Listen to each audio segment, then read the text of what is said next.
बलिया जनपद के रसड़ा कस्बा से जियारत करने गए 5 लोग गए थे इराक और वहाँ से ईरान पहुँचे थे, जहाँ इनकी फ़्लाइट कैंसिल हो गई थी, भारत नहीं आ पाए। वहीं पे ये लोग रुके थे। आइए इनसे जानना चाहते हैं कि किस तरीके का वहाँ पे मंजर था, क्या था। जी, क्या नाम पड़ेगा आपका? हमारा शेख मुस्तफ़ा हुसैन।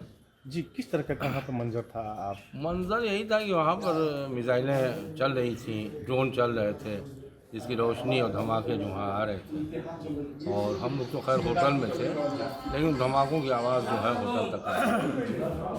तो कितना खौफ लग रहा था? और आज आपने गाँव आ तो गए कोई हैं। ख़ास नहीं लग रहा था, लेकिन ये नेचुरल है कि धमाकों की वजह से थोड़ा सा जहनी तौर से उलझन हो रही थी। अब छोलिया हो या लोबिया, सफेद चने या काले चने, सब कुछ मजेदार बने। आज अपने गांव आ गए हैं, कितनी खुशी हो रही है? हम लोग को बहुत खुशी हो रही है कि अपने वतन आ गए, अपने सारे लोगों से मिलने का मौका मिल गया। और भले ही एक हफ्ते बाद आए हैं, लेकिन मौका मिला। जिस शेड्यूल के हिसाब से एक हफ्ते के बाद से हम लोग का यहाँ पर आना हुआ है, लेकिन खुशी हो रही है अपने लोगों से मिलने। आप भी गए थे वहाँ पे, कैसा नज़ारा था वहाँ का? वहाँ का आपको मतलब कि सब नॉर्मल ही था। हरम तो नॉर्मल था, लेकिन एक प्लेस था वहाँ जंग चल रही थी और वहाँ पे मिसाइलों को मतलब कि वो किया जा रहा था। और जो सबसे थोड़ा टफ था हम लोग के लिए, वो थोड़ा लैंग्वेज प्रॉब्लम थी। जो वहाँ की फ़ारसी लैंग्वेज है वो बहुत कम समझ आ रही थी, वही हम लोग के लिए थोड़ा सा टफ था। तो बाकी सब नॉर्मल था और कोई ऐसी बात नहीं थी। आज गांव आ गए हैं आप लोग, कितनी खुशी हो रही है आपको? आज हमें इतनी मतलब कि अपने घर वालों से मिलके बहुत खुशी हो रही है। और मैं शुक्रिया अदा करना चाहूँगा अपने आदरणीय प्रधानमंत्री और मुख्यमंत्री योगी जी का। उनका तहे दिल से शुक्रिया अदा करना चाहूँगा और इंडिया एम्बेसी का शुक्रिया अदा करना चाहूँगा और ईरान गवर्नमेंट का शुक्रिया अदा करना चाहूँगा कि दोनों कंट्री के सहयोग से हमें यहाँ लाया गया। जी, आप भी गए थे वहाँ पे, कब गए थे यहाँ से और क्या करने गए थे आप लोग?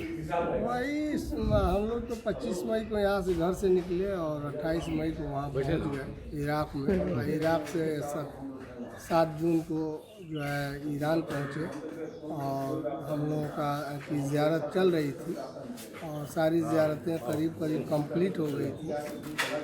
लेकिन 13 तारीख को जो है हम लोग तेहरान जाने वाले थे, तभी पता चला हम लोगों को होटल में आके खबर मिली कि 13 तारीख को हमला हो गया है, सभी फ़्लाइटें कैंसिल हो गई हैं। इसलिए जो है हम लोगों का जो है वहीं रुके रहे कुम शहर में।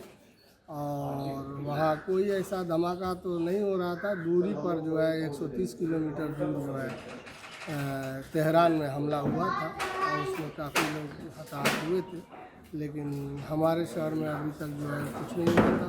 और वहाँ से हम लोगों को 3-4 रोज़ के बाद से जो है यहाँ के हमारे एमपी और एमएलए सनातन पांडे जी के सहयोग से, जो एम्बेसी के ज़रिए से और माननीय शंकर सिंह जी के प्रयास से जो है हम लोगों को जो है एम्बेसी द्वारा जो है लाया गया। सारे नागरिकों और छात्रों को लाया जा रहा था भारतीय एम्बेसी के ज़रिए और ईरान सरकार के बसों के ज़रिए और ले आके मशहद में रखा गया।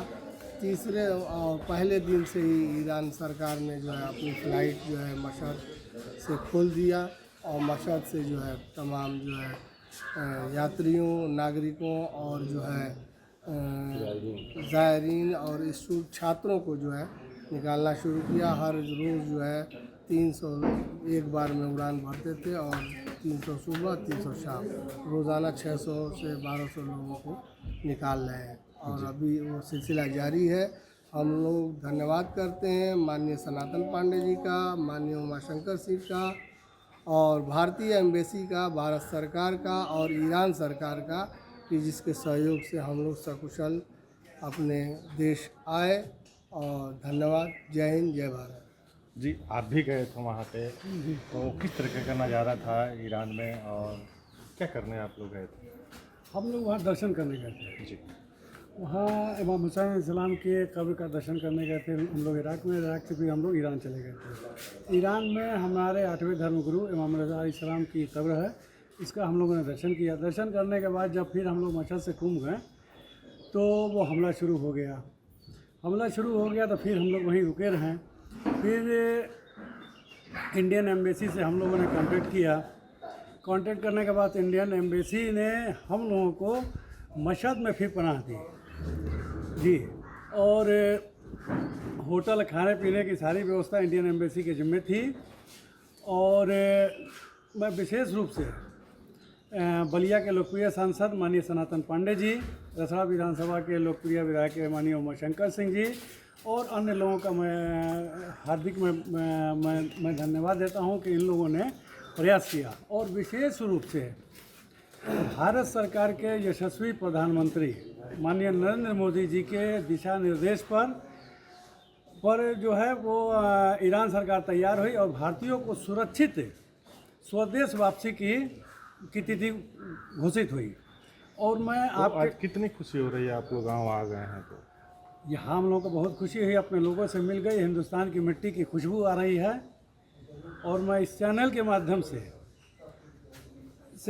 मैं देश के लोगों नहीं तो पूरे विश्व के लोगों से यह निवेदन करना चाहता हूँ कि भारत सरकार के यशस्वी प्रधानमंत्री माननीय नरेंद्र मोदी जी को नोबेल पुरस्कार मिले, क्योंकि नरेंद्र मोदी जी एक ऐसी शख्सियत का नाम है कि जो अभी ऑपरेशन सिंदूर में भी उन्होंने कंप्रोमाइज़ किया। अभी ईरान और इजराइल में जब जंग शुरू हुई है तो जहां पूरे गल्फ कंट्री की सारी फ्लाइटें बंद हैं, वहां नरेंद्र मोदी जी के एक बार कहने पर ईरान ने अपना एयर स्पेस दे दिया। और सिर्फ आप पता कीजिएगा कि ईरान से इंडिया ही पर फ्लाइट चल रही है, पूरे वर्ल्ड की फ्लाइट नहीं चल रही। इसलिए इस मंच के माध्यम से मैं नोबेल पुरस्कार की मांग करता हूँ। इनका सीधे तौर पर कहना है कि प्रधानमंत्री नरेंद्र मोदी के अथक प्रयास से ये लोग भारत पहुंचे हैं, अपने गांव पहुंचे हैं और इन लोगों को काफ़ी खुशी हुई है अपने गांव आने से। बलिया से मुकेश मिश्रा, TV9 भारतवर्ष के लिए। दादी के हाथों का जादू और खुशबू से महकता घर, माँ की मुस्कुराहट और खाने की सुगंध। MDH गरम मसाला, क्योंकि हर रिश्ता है स्वाद से जुड़ा।